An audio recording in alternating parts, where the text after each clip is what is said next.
ഇനി നമുക്ക് കപ്പളങ്ങ വെച്ചിട്ട് ഒരു ചാറ് കറിയുടെ റെസിപ്പി നോക്കാം. കപ്പളങ്ങ എരിശ്ശേരി എന്നും വേണമെങ്കിൽ പറയാം.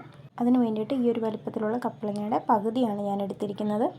ഇതിൻ്റെ തോലൊക്കെ കളഞ്ഞ് കുരുവൊക്കെ കളഞ്ഞ് വൃത്തിയാക്കി ഇതുപോലെ ഒന്ന് കട്ട് ചെയ്തെടുത്തിട്ടുണ്ട്. ഈ ഒരു വലുപ്പത്തിൽ കട്ട് ചെയ്തെടുത്തിട്ടുണ്ട് എല്ലാം തന്നെ.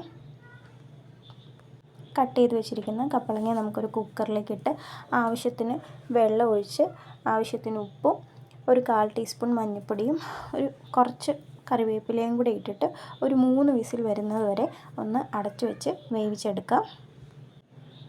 അതവിടെ ഇരുന്ന് വെന്ത് വരട്ടെ. അപ്പോഴേക്കും നമുക്ക് അതിന് വേണ്ടിയിട്ടുള്ള അരപ്പ് തയ്യാറാക്കാം.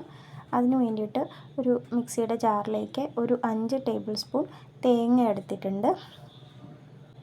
ഇനി അതിലേക്ക് ഒരു 1/4 ടീസ്പൂൺ ജീരകം ഇട്ട് കൊടുക്കുന്നുണ്ട്. ഇനി ഒരു എരിവിനാവശ്യത്തിനുള്ള പച്ചമുളക്, ഒരു 1/4 ടീസ്പൂൺ മഞ്ഞൾപ്പൊടിയും കൂടി ഇട്ട് ഒന്ന് അവിയലിനൊക്കെ ഒതുക്കുന്ന പോലെ ഒന്ന് ഒതുക്കിയെടുക്കുക.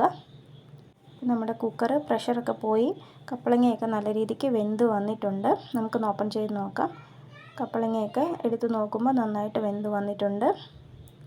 ഇനി ഇതിലേക്ക് നമ്മൾ അരച്ച് വെച്ചിരിക്കുന്ന അരപ്പും കൂടെ ചേർത്ത് ഒന്ന് മിക്സ് ചെയ്ത് ഒന്ന് തിളയ്ക്കാൻ വേണ്ടി വെക്കാം. അപ്പോഴേക്കും നമുക്ക് കടുക് ഒന്ന് പൊട്ടിച്ചെടുക്കാം. അതിന് വേണ്ടിയിട്ട് ചീനിച്ചട്ടി ചൂടാവാൻ വെച്ചിട്ടുണ്ട്. അതിലേക്ക് ഒരു ടീസ്പൂൺ കടുക് ഇട്ട് കൊടുത്തിട്ടുണ്ട്. കുറച്ച് ഉള്ളി ഇട്ട് കൊടുത്തിട്ടുണ്ട്. കുറച്ച് വറ്റൽമുളക്, കുറച്ച് കറിവേപ്പില, ഒരു 2 ടേബിൾ സ്പൂൺ തേങ്ങ എല്ലാം കൂടെ നന്നായിട്ടൊന്ന് ഇളക്കി ഒരു ബ്രൗൺ നിറമാകുന്നത് വരെ ഒന്ന് മൂപ്പിച്ചെടുക്കുക. ഇതുപോലെ ആകുമ്പോഴത്തേക്ക് നമ്മുടെ കറിയിലേക്ക് ഇനി അതൊന്ന് ഒഴിച്ചു കൊടുക്കാം. നമ്മുടെ കപ്പളങ്ങ എരിശ്ശേരി തയ്യാറായിട്ടുണ്ട്. എല്ലാവരും ഒന്ന് ട്രൈ ചെയ്ത് നോക്കണേ.